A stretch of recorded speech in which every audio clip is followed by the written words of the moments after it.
Thank you. I've been loving these shares earlier. I could relate to so many of the people and their topics. And like, oh, I have that question. Oh, there's the answer, there's the answer, there's the answer. And in such Abraham way, that's just the way it is. But it's co-creating at its best. yes. So I find myself, lately I've been going into the vortex very frequently. I have a morning practice where that's the first thing I do every day is I anchor myself in my vortex. And I find myself erupting in such joy, tearful joy that I actually cry. And when I leave the vortex into my day, I'm just head over heels in love. And a couple of byproducts of this. The end of last year, I decided, I've been so focused on creating a life to be happy. I said, why don't I just be happy with the life I have today? And I just started doing things to be happy. And I used to be so driven and so focused on creating a business, creating an empire, having a mission and focusing on it. And now all I want to do is play. I go to a sporting goods store, and I've never been much of an athlete. I want to do everything that's in the sporting goods store. I want to kayak, I want to camp, I want to go mountain climbing. I want everything. And I find myself just wanting to play. And I find myself a little uneasy with that because shouldn't I have the goals? And shouldn't I have... Isn't playing a goal? Well, I had a feeling you were going to say that because my goal is just to be in joy. I go into the supermarket and the woman says, why are you happy? And I said, just because I choose to be happy. Here's the thing that is the basis of everything that you're saying.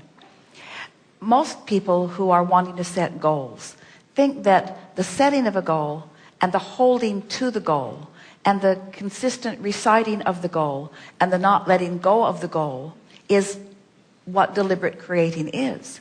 Where creation occurs through the deciphering of life and the exploration of contrast and the launching of the rocket, which is actually the setting of the goal. So the vortex is the holder of all of the goals that you've set and has integrated each and every one of them into the expansive, evolved, vibrational being that you are. So when your attitude is one of playful, joyful, making peace with life as it is, now you're doing the step 3 part that allows the manifestation of all of that. In other words, step 1 is the asking, and you can't help but do that. Step 2 is the assimilation, the collection of all the cooperative components. And that's taking place because it's a universal thing. Your inner being is in on that. Law of attraction is in on that. The cooperative components are being gathered. So when you have the attitude that I'm going to play, or I'm going to be peaceful, or I'm going to be appreciative, or I'm going to look for positive aspects, when you, as you said, anchor yourself in the vibrational resonance of well-being, now you're in that process releasing resistance, which allows the step 3 part of the equation to take place. So goal setting is far different than most people think it is. Most people have trained themselves to believe that well-being is hard to come by, that you have to ferret it out, that you have to really find some way of deserving it, that you have to justify your well-being in it, and that most of all, that has to be done with strident, stringent, hard work. And all of that is counterproductive. So much so, we play with these cards almost every time. These are money and the law of attraction cards, but they're really good affirmation cards to get you in a vibration that will allow the manifestation of what you want. But even in the effort of reading these cards from a place of not feeling that you are there, there is a counterproductive backlash that takes place. I can see my world through the eyes of source. Well, when you're in the vortex, that card is appealing. But when you're not in the vortex, you hate your world and you hate the eyes of source. In other words, the law of attraction adds power to both problems and solutions. Well, that's helpful. Nothing is more important than I feel good. Deep doo-doo there. The better it gets, the better it gets. In other words, as you are efforting or setting goals from outside the vortex, there is a digging in and a compounding of and a practicing of an anchoring of a vibration of resistance, where in the playful attitude there is less resistance. So we would say to anyone who presented us in the way that you just did, that if you understand, and you do, that there are 3 steps to the process, and you are aware of what step you're performing at any given point in time, then there's never anything to be afraid of. In other words, you're not absent of setting goals. You've not stopped defining what you want.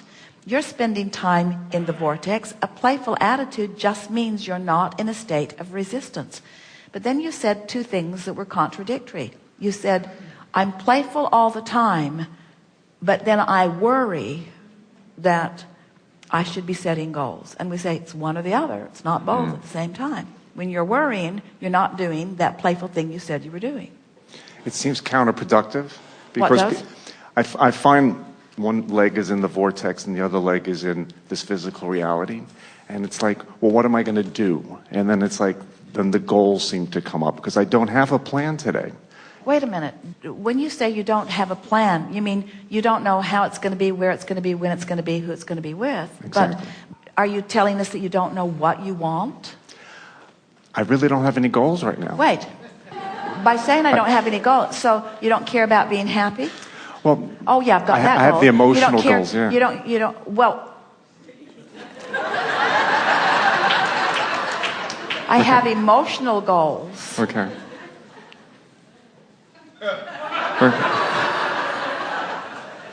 Oh yeah, I've got all that. I've got those core goals, Abraham. I've got those goals I was born with. I've got those goals that I've been ferreting out and putting into my vortex. Oh yeah, there's that vortex goal thing going on, Abraham. But I haven't decided in what way I'm going to deprive myself and suck the life out of myself in order to achieve those goals. I haven't figured out how I'm going to torture myself into compliance with those goals yet. I just want to be happy. What's wrong with me? You got me. Okay. You do have one foot in one world and one in the other, because you still are like a lot of people where you still are believing in struggle.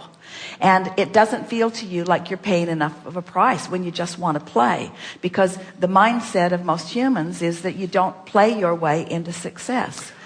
And we want you to realize that you could join the ranks. We talked about this earlier about, or someone mentioned this economic pie that people are wanting to share. And there's not a finite amount of economy that you're splitting up. There's an infinite amount of economy that's in the vortex. But when you believe that there is only so much that you're sharing rather than an infinite amount that you will be guided to, you have a different stance in all of this. So much of the world is outside the vortex. In other words, not understanding that they are vibrational beings, and not understanding that things are always working out for them, and not understanding that there is a version of them, which includes everything that they want, that is calling them. Most people believe that it is through their action and through their hard work and through their determination that they will make things happen. We are not in disagreement with the fact that you can make things happen by deciding that you're going to do it, by determining it, by writing in your book, and by making sure that you do it. In other words, we know that you can effort and you can accomplish, and that much of your world is functioning in just that way. But this is a forum where we are teaching you about the power of the universe. This is a forum where we are teaching you about the power of what's in your vortex and your much easier access to it than anyone understands. And you're right. You can't have it both ways. You can't be in the world of struggle, which has limits to how much you can struggle yourself too. Because when you are struggling your way, you're limited by time, you're limited by space, you're limited by how much you can actually physically move around in a period of time. There are definite limitations to that. That's a working by the hour. That's the process of going through the motions. That's the process of doing everything that you can physically extract or call forth from your physical beingness. But it is not utilizing the power that creates worlds. It's not utilizing the energy. It's not utilizing the law of attraction. And that's why so many people are discouraged and so many people are tired, because they're efforting, bucking their own current.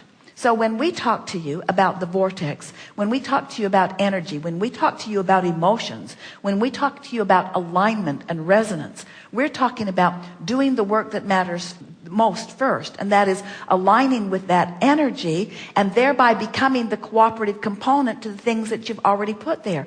And things begin to move in your favor that require no effort. It just requires being flexible enough that you can move in the direction of what's calling you in the strongest way. That's what true inspiration is. That's what divine intervention is. That's what aligning with the fairies of the universe is, you see. There's so much leverage in alignment and so much hard work without it.